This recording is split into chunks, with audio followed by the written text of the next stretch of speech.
Musisi Melly Goeslaw memang mencuri perhatian publik dengan penampilan barunya.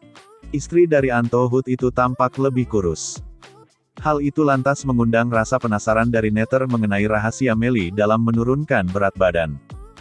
Lewat unggahan di Instagram, Melly akhirnya membocorkannya. Wanita berusia 47 tahun itu memposting 3 buah foto diri.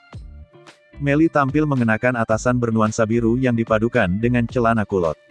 Dalam captionnya, Melly membantah menggunakan produk pelangsing.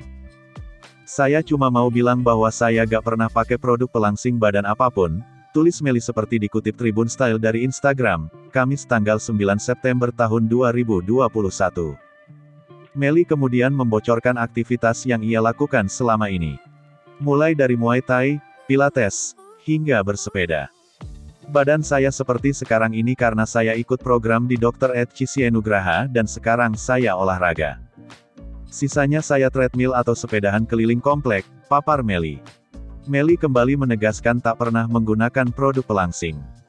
Ia pun berseloroh hanya pernah menggunakan produk untuk menghilangkan kutu di rambut.